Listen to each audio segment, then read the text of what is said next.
Chapter 25, The Longest Day. March 15, 1979 was chaos. Around 8 a.m., Jackie and I were driving iron at the Garrett's while John huffed and puffed with a set of dumbbells too heavy for him. I went to my car to retrieve my payback tape. Returning, I saw James pointing a .38 caliber pistol at Jackie's head, warning him to leave or he'd shoot. I hollered at James to put the gun down, that he better not shoot Jackie. Whether James knew it or not, he had severed ties between him and us. As I drove away, I assured Jackie that tomorrow I'd be moving all the weights over to his sister Gloria's house and that payback was imminent. That afternoon at McDonald's on Century and Avalon, I ran into an irate Calhoun. He accused Wayne of ripping off a large container of PCP. Though Calhoun was a good homeboy of mine, I warned him not to retaliate against Wayne or I'd come looking for him. Shortly after the encounter with Calhoun, I visited my stepsister Bridget, who told me about several dudes barging into her apartment looking to kill her and her boyfriend JoJo. With Godfather, Bear, Creeper, Diamond, and Crusher, we scoured their hangouts but were unsuccessful. I assured Bridget I'd be back to resolve the madness. En route to see Lynn, I stopped off at the apartments where some of the Q102 Crips lived and hung out. As we were sitting around smoking some Sherm, a guy showed up wanting to purchase a Sherm stick and started haggling loudly over the price. I had him kissing the cement quickly, complaints of my wrath. Finally, I arrived at Lynn's apartment, exhausted, hungry, and in need of washing off the day's filth. Lynn was lying on the couch crying when I arrived. Someone had broken in and had stolen her brand new entertainment center. She said, "Baby, I know who and where they live too."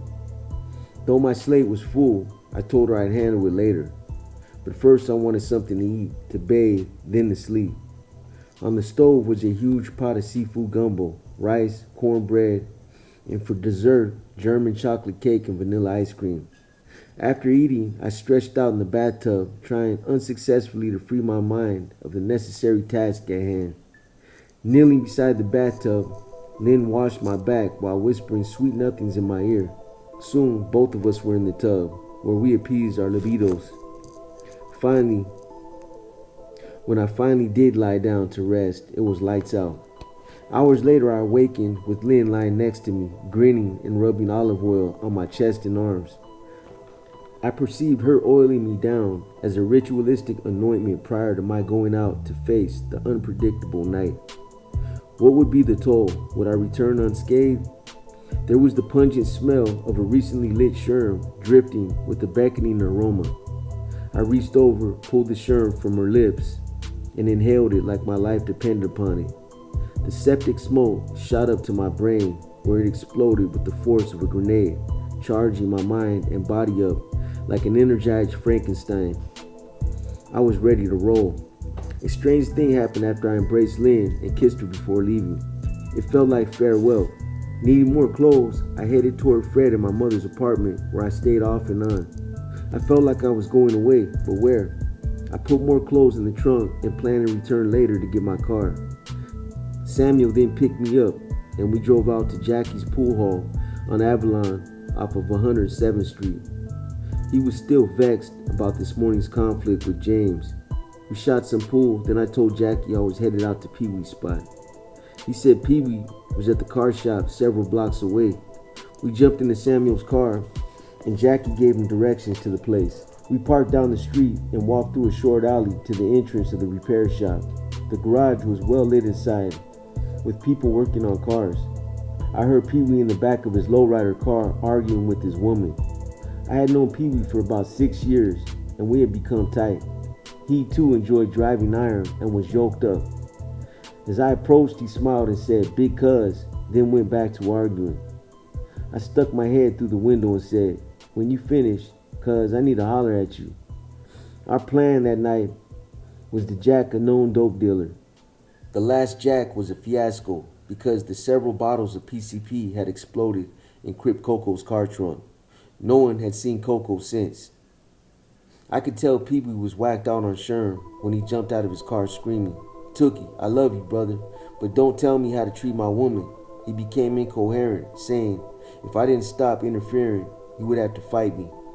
I know who you are, Tookie, but I'll still fight you. I asked, are you sure, cuz? Hell yes, he said. Let's fight right now. As we walked outside, I planned to grab Pee-wee and put him in a headlock until he lost consciousness. But the moment I turned around, Pee-wee whipped out a .45 caliber pistol, bigger than his hand, pointed at me. Tears were streaming down his face, and his expression was maniacal. Jackie walked over, stood beside me, and then told Pee-wee, don't shoot my homeboy, you have to shoot me too, Pee-wee shouted back. No problem, my cousin. That can be arranged too. Samuel had vanished. I stood there with my arms folded defiantly, and Pee-wee was still crying when a truck pulled up. People jumped out with rifles and ran towards us. When they got closer, someone said, Pee-wee, are you crazy? That's Tookie. When his brother tried to take the gun away, Pee-wee told him to stay back. Pissed off and growling, I said, look here, I'm tired of this madness. I don't have time for this. So if you guys are going to shoot me, then shoot. I'm out of here. That's when I stormed away with Jackie trailing me. I didn't care if they shot or not. At the end of the alley, Jackie caught up with me. We were confronted by Dee Dee, whose hustler brother I had slapped several nights ago outside Jackie's pool hall. But I brushed past him and said, Buster, if you're going to shoot, shoot. While walking down Avalon, Jackie tried to reason with me, but I wasn't hearing it. Back at his pool hall, I decided to hang out and went outside to get toasted. I vowed to return and make examples of everybody. While I puffed on a Sherm, Samuel drove up, jumped out of the car with his double-barrel shotgun and said, where are they, cuz? I'm ready. I continued to hit the Sherm and ignored Samuel's comedy act. I shook hands with Jackie, told him I'd be back later, then motioned to Samuel, let's go. I went to the Garrett's house to retrieve my shotgun. The ambience felt weird.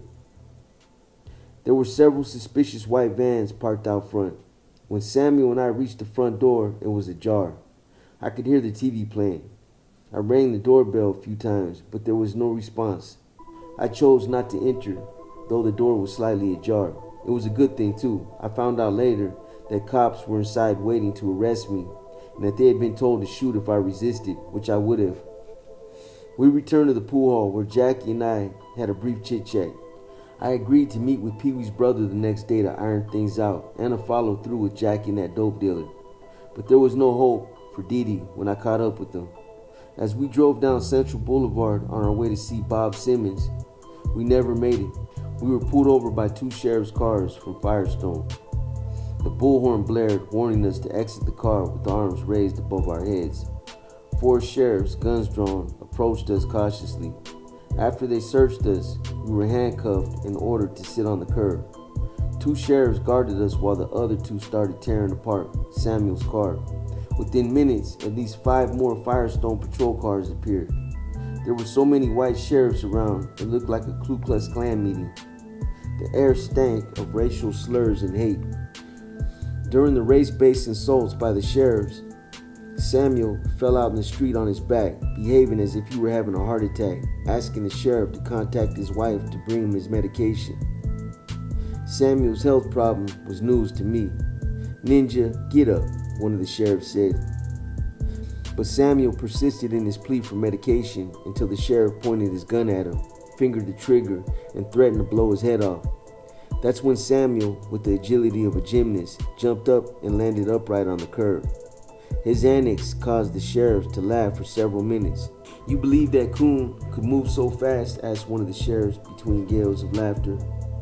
The merriment of the sheriffs quickly vanished with the announcement that a double-barrel shotgun had been found in the trunk of Samuel's car. Samuel produced a license for the weapon, but the sheriffs refused to accept it as valid. As we were being pushed into the back seat of the patrol car, I heard a voice say, I know who that big dude is. That's Tookie. As if on cue, every sheriff said, who? You know Tookie, responded the first sheriff. The big Crip leader everybody talks about. I then became a specimen for all them to gawk at. Are you really Tookie? How big are your arms? Can you really bench press over 500 pounds? Are you still leading the West Side Crips? The queries continued, as if I were being mobbed by reporters, but I refused to answer. Samuel made an observed statement. Samuel made an absurd statement, which I ignored, about preparing to jump through the closed window of a police car to escape. Arriving at the Firestone Sheriff Station, Samuel became more eccentric.